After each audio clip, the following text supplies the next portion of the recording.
당신은 새벽 햇살이 단순한 빛이 아니라 희망의 속삭임처럼 느껴진 적이 있나요? 대전 외곽의 한 조용한 동네, 낡은 시골길 위로 이른 아침에 연한 햇살이 은은하게 내려앉는다. 거리 양옆으로 늘어선 은행나무는 노란 빛으로 물들기 시작했고 잎이 사이로 스며든 햇빛이 오래된 아스팔트 위에 부서져 반짝인다. 가을 냄새와 함께 흙내음, 멀리서 풍겨오는 찐 고구마 향기까지 마치 시간마저 천천히 흐르는 듯했다. 그 조용한 풍경을 가르며 한 할머니가 천천히 발걸음을 옮기고 있었다. 이름은 손옥 할머니. 올해로 73. 작고 굽은 어깨에는 무거운 채소 바구니가 담긴 멜빵 가방이 매달려 있고 두 손은 무언가에 집중하듯 꼭 쥐고 있다. 마치 그 채소 바구니에 인생의 마지막 희망이라도 담겨 있는 듯 했다. 푸스푸샹 깨집. 고추, 빠. 상추들이 낡은 끈에 단단히 묶여 흔들거리고 그녀의 달아빠진 고무신은 바닥을 스치는 소리를 낸다. 한 걸음, 또 한 걸음, 그 작은 걸음마다 무릎은 휘청거리고 허리는 갈수록 굽어진다. 이마에는 굵은 땀방울이 맺히고 입술은 말라붙은 차에 살짝 떨린다. 조금만 더. 오늘 다 팔면 약값은 나올 거야. 혼잣말은 마치 주문처럼 반복된다. 손옥의 할머니는 등골을 짓누르는 고통을 참아가며 매일 새벽 같은 길을 걸었다. 등은 오래전부터 아팠고 병원 갈 형편도 안 되어 진통제 몇 알이 유일한 버팀목이었다. 하지만 그녀의 발걸음을 움직이게 하는 진짜 이유는 따로 있었다. 바로 30년 전 실종된 아들을 찾는 꿈. 누구도 믿지 않았고 아무도 기다려주지 않았던 그 꿈은 그녀의 가슴 속에서 한 번도 시들지 않았다. 그 애는 살아있을 거야. 분명히. 그날도 손옥 할머니는 평소처럼 중앙시장으로 향하던 중이었다. 그러나 교차로를 막 지나던 순간 크게 울려 퍼진 자동차 경적 소리가 그녀의 가슴을 쿵 하고 때렸다. 날카로운 경적 소리에 손옥 할머니는 그 자리에 얼어붙었다. 뒤돌아보는 순간 눈부신 흰색 세단 한 대가 그녀를 향해 급하게 달려들다 멈춰섰다. 바퀴가 비명을 지르듯 멈춰러 섰고 그 충격에 그녀의 어깨에서 바구니가 미끄러져 떨어졌다. 채소들은 도로 위로 쏟아졌고 그중 하나가 자동차의 측면을 스치고 말았다. 고앙. 차에서 내린 남자는 또렷하게 잘 다려진 고급 정장을 입고 있었다. 손목에는 반짝이는 시계, 구두는 먼지 하나 없이 광기 나 있었고 얼굴에는 짜증이 서려 있었다. 어르신, 어떻게 길을 그렇게 건너세요? 제 차 보이긴 하셨어요. 이케, 수리비가 얼마인지 아세요? 그의 목소리는 냉정했고 날카로웠다. 손오각 할머니는 당황한 채 급히 몸을 숙여 제 채소들을 주우며 떨리는 목소리로 말했다. 죄송합니다. 일부러 그런 게 아니라 제가 눈이 좀 어두워서 용서해 주세요. 그녀의 말은 간절했고 두 손은 채소 대신 자신의 가슴을 꼭 움켜쥐었다. 하지만 남자의 표정은 전혀 누그러지지 않았다. 죄송하다고 다 해결됩니까? 제 차에 흠집이 났는데 그걸 어떻게 배상하시려고요? 그 순간 손옥 할머니는 조용히 고개를 들었다. 눈가에는 눈물이 맺혀여 있었고 그녀는 마치 오랜 세월 짊어지고 살아온 모든 무게를 고백하듯 말했다. 저 정말 가난해요. 하지만 조금씩 모아서 갚을게요. 그 말에 남자의 미간이 더욱 깊게 찌푸려졌지만 바로 그때 그의 시선이 무심코 할머니의 손을 스쳐 지나가다가 문득 멈췄다. 그녀의 검지손가락, 거기에 작은 흉터 하나가 보였다.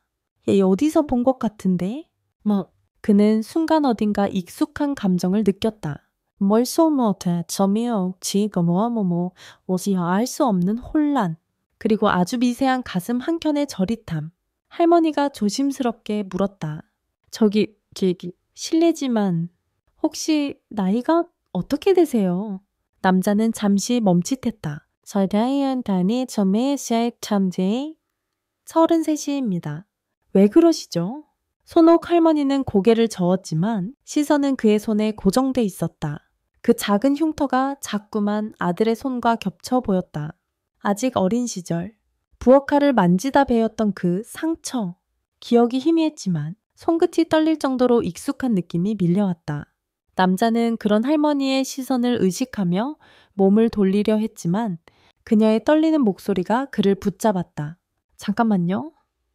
그 상처, 혹시 어렸을 적 칼에 베인 적 있으세요?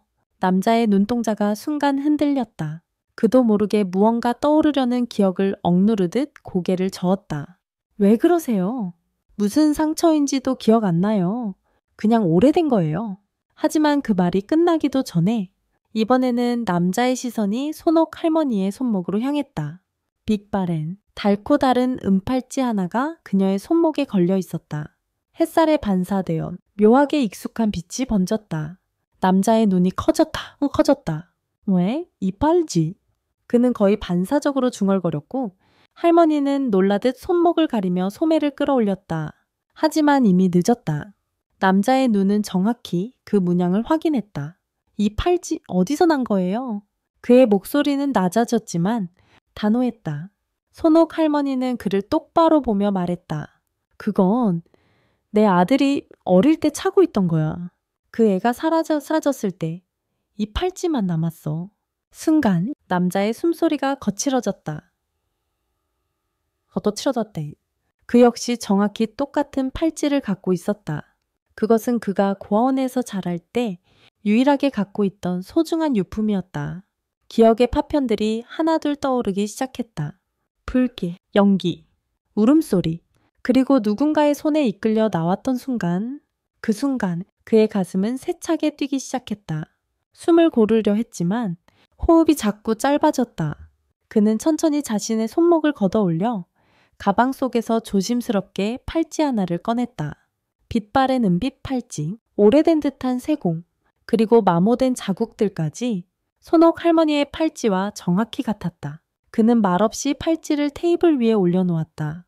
할머니의 눈동자가 커지더니 떨리는 손으로 그것을 집어들었다. 이건 틀림없어. 이건 우리의 팔찌 맞아. 목소리는 떨렸고 두 눈에서는 눈물이 왈칵 쏟아졌다. 그녀는 팔찌를 두 손으로 꼭 쥔 채 눈을 감고 떨리는 입술로 중얼거렸다. 하늘이 드디어 응답해 주셨구나. 남자는 숨을 삼키듯 조용히 물었다. 정말로 그날 불이 났던 건가요? 정말 아드님이 사라졌던 그날? 할머니는 조용히 고개를 끄덕였다. 그녀의 목소리는 낮았고 아팠다. 30년 전이었어. 그날도 오늘처럼 평온했지.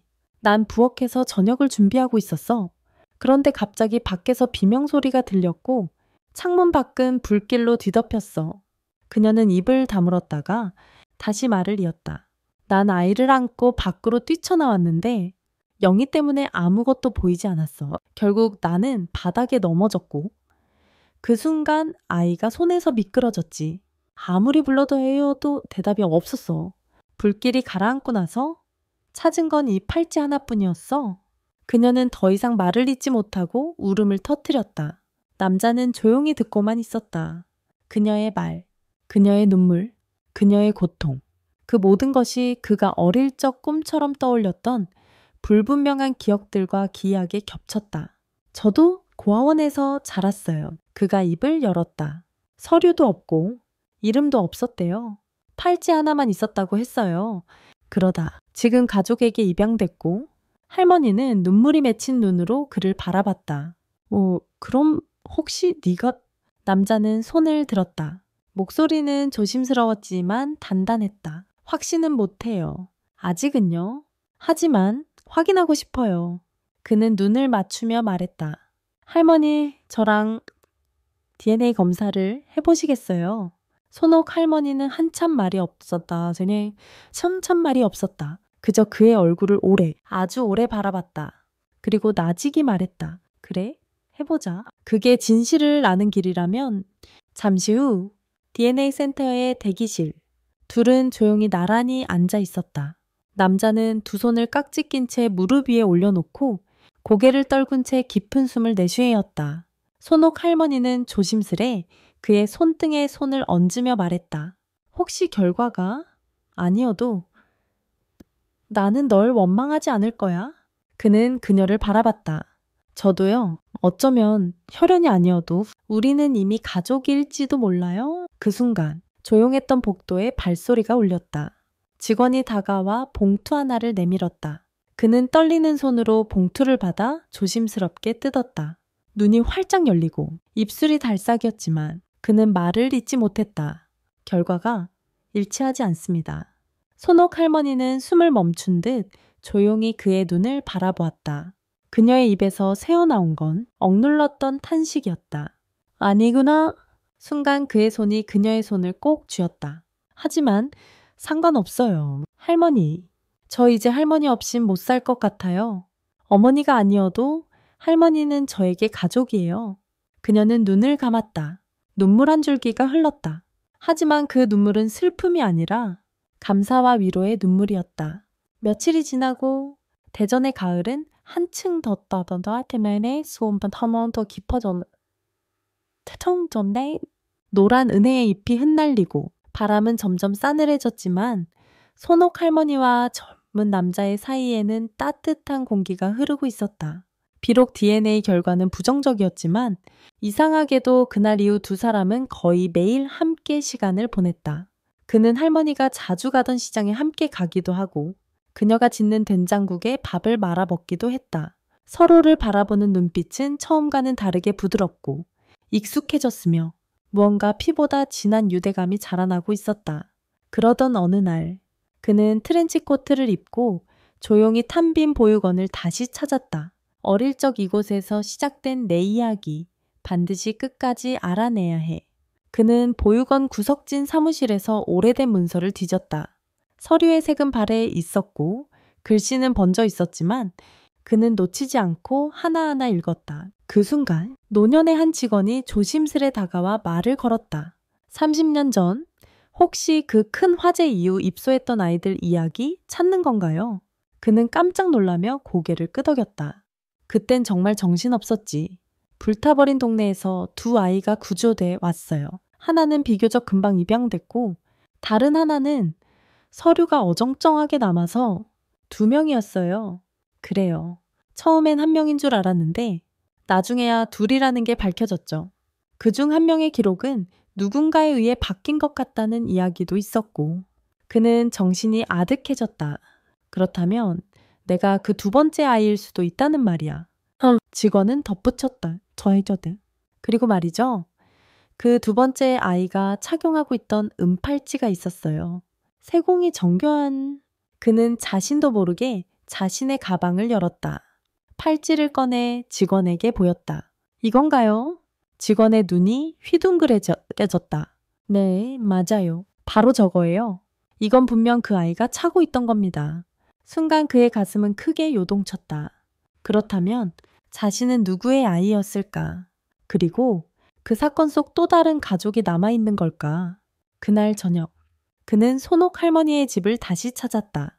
할머니는 작은 전기장판 위에서 채소를 다듬고 있었고 라디오에서는 옛 가요가 은은하게 흘러나오고 있었다. 그는 조용히 그녀 앞에 앉아 말했다. 할머니, 더 깊이 알아봤어요. 그날 구조된 아이는 2명이었대요. 그녀의 손이 멈췄다 무였다. 뭐라고? 1명은 빠르게 입양됐고 1명은 서류가 엉망인 채로 남았다고 해요. 팔찌도 2 아이가 같은 걸 착용하고 있었고요. 그녀의 눈동자가 흔들렸다. 그럼 우리 아이는 혹시 살아있을 가능성이 있어요? 어디선가 어른이 되어 살고 있을지도 몰라요. 손옥 할머니의 눈가에 눈물이 고였다. 그러나 이번엔 단순한 슬픔이 아니었다. 희망이 다시 싹 트는 눈물이었다. 그는 조심스럽게 말을 이었다. 할머니, 비록 제가 친아들이 아니더라도 제가 그 아이를 찾는 걸 도와드리고 싶어요. 끝까지요. 할머니는 아무 말 없이 그의 손을 꼭 쥐었다. 그리고 처음으로 웃었다. 오랜 세월 짓눌린 슬픔 속에서도 잊지 않았던 어머니의 웃음이었다. 다음 날, 2 사람은 서울의 입양정보센터를 찾아갔다. 전국 입양 기록과 고아원 데이터를 바탕으로 그는 잃어버린 형제에 대한 실마리를 찾아가기 시작했다. 수많은 파일, 오래된 사진들, 모호한 메모들, 그리고 마침내 어느 젊은 남자의 사진 한 장이 눈에 들어왔다. 그의 눈동자가 어딘가 익숙했다. 그녀가 말하던 그 미소와도 어딘가 닮아 있었다. 이 사람이에요. 입양정보센터 직원이 조심스럽게 건넨 사진 속 남자. 단정한 옷차림에 짙은 눈썹, 그리고 어딘지 모르게 익숙한 눈매였다. 손옥 할머니는 떨리는 손으로 그 사진을 받아들었다. 눈이 휘둥그레지고 입술이 말라붙은 듯 움직이지 않았다. 이건 사진 속 남자의 나이는 33. 바로 그녀의 아들이 실종되었을 당시의 연도를 맞춰보면 지금 그 나이대였다. 입양 당시의 기록은 거의 없다시피 했지만 그가 입양된 시기, 장소, 그리고 남겨진 물건 은팔찌까지 모두 일치하였다. 손옥 할머니는 사진을 조심스레 가슴에 품었다. 찾아가 보고 싶어요. 남자는 고개를 끄덕였다. 같이 가요. 이번엔 혼자 가게 두지 않을게요. 서울 북부, 은평구의 한 작은 책방. 책 냄새가 가득한 조용한 골목의 한켠. 사진 속 남자는 지금 동네 책방의 운영자로 조용한 삶을 살고 있었다. 그는 고객들과 따뜻한 말 한마디를 주고받으며 살아가는 평범하지만 정감 있는 사람이었다. 그날 가을 햇살이 유난히 부드럽게 내리던 오후, 손옥 할머니와 젊은 남자는 조심스럽게 책방 앞에 섰다. 유리문 너머로 보이는 한 남자가 책을 정리하고 있었다. 맞아요. 저 사람이에요. 할머니는 다리가 풀릴 듯 떨렸지만 남자는 조용히 그녀의 팔짱을 끼고 같이 안으로 들어갔다. 어서 오세요. 그의 목소리는 부드러웠고 인상은 따뜻했다. 하지만 그녀의 눈엔 눈물이 고였다. 할머니는 두 손으로 그를 조심스럽게 바라보다가 조용히 물었다. 혹시 어렸을 적 보육원에서 자란 기억 있으신가요? 남자는 살짝 당황한 듯 미간을 찌푸렸다. 네, 어릴 적 기억은 거의 없지만 제가 자란 곳이 대전 근처 보육원이었대요. 왜 그러시죠? 할머니는 숨을 삼키며 말했다. 그날 그 화재에서 네가 사라졌다면 혹시 손에 흉터 있으세요? 남자는 잠시 멈칫하더니 조심스레 손을 내보였다. 그리고 그 순간 할머니는 무너져서 내릴 듯 눈물을 터뜨렸다. 이건 내 아들, 그 애가 분명히. 그는 깜짝 놀라며 뒤로 한 걸음 물러났다. 잠깐만요. 무슨 말씀이신지.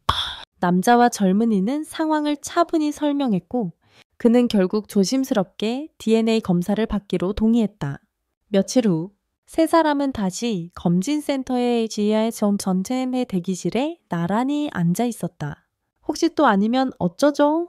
할머니의 목소리는 떨렸지만 이번엔 혼자가 아니었다. 그녀 곁에는 2명의 아들이 있었다. 한 명은 피로 연결되지 않았지만 마음으로 깊이 엮인 인연. 다른 한 명은 피로써 사라진 세월을 잊고자 돌아오려는 실마리였다. 결과가 나왔다. 직원은 봉투를 내밀었고 젊은 남자가 봉투를 열어 천천히 눈으로 따라 읽었다. 일지합니다. 모자 관계로 확인되었습니다. 그 순간 방안은 정적에 휩싸였다. 그리고 이어진 것은 눈물, 안도, 그리고 30년의 기다림이 끝났다는 기쁨이었다. 손옥 할머니는 천천히 일어나 그 남자의 손을 꼭 쥐었다. 이제야 내 품으로 돌아왔구나. 그녀는 아들을 껴안았고 남자는 당황하면서도 따뜻한 그 품에 고개를 기댔다. 그 품은 낯설지만 왠지 모르게 너무 익숙했다. 그날 이후 세 사람은 함께 밥을 먹고 함께 울고 함께 웃었다. 피가 이어졌든 지하가 이어졌든 아니든 그들은 서로를 향해 가족이라는 이름을 부르기 시작했다. 그날 저녁 세 사람은 오래된 김치찌개 하나로 작은 축하의 식탁을 함께 했다. 은은하게 피어나는 들깨 향, 살짝 탄 듯한 누룽지, 김이 모락모락 오르는 밥솥의 소리, 그 모든 것이 특별했다. 손옥 할머니는 주걱을 들고 찬찬히 말하며 웃었다. 30년 만에 아들을 다시 안고 게다가 아들 둘이 되어버렸네. 이렇게 풍년이 들 줄 누가 알았겠니. 그녀의 말에 두 남자는 동시에 웃었고 식탁 위엔 수저 부딪히는 소리보다 더 따뜻한 전기 흘렀다. 식사 후 젊은 남자는 조심스레 입을 열었다. 할머니, 아니, 어머니, 이제 저도 그냥 여기 함께 살아도 될까요? 그녀는 숟가락을 놓고 천천히 그의 손등을 감싸며 말했다. 너는 이미 내 가족이야. 그게 피 때문이 아니더라도 넌 내 마음의 자식이야. 이 말에 그는 말을 잇지 못하고 고개를 숙였다. 그녀의 손끝이 이마를 쓰다듬자 그는 어린 시절 한 번도 경험하지 못했던 감정에 눈물이 차올랐다. 친아들은 말없이 그 장면을 지켜보다가 천천히 말했다. 형이라고 불러도 될까요? 두 사람은 눈을 마주쳤고 서로를 향해 웃으며 고개를 끄덕였다. 이름도, 출신도, 피도 달랐지만 그들이 만들어가는 가족은 기존의 틀을 뛰어넘는 새로운 형태의 사랑이었다. 몇 달 후, 손옥학 할머니는 더 이상 시장에 나가지 않았다. 대신 마당 한켠에 작은 텃밭을 가꾸며 아침마다 두 아들이 출근 전 먹을 도시락을 정성껏 준비했다. 오늘은 미역국이야? 면접 있는 날이라면서 목 넘김 좋게 해야지.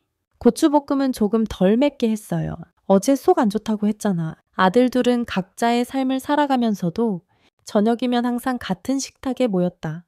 그중 한 명은 고아로 자라 기업인이 되었고 또 다른 한 명은 책방을 운영하며 아이들을 위한 독서 교실을 시작했다.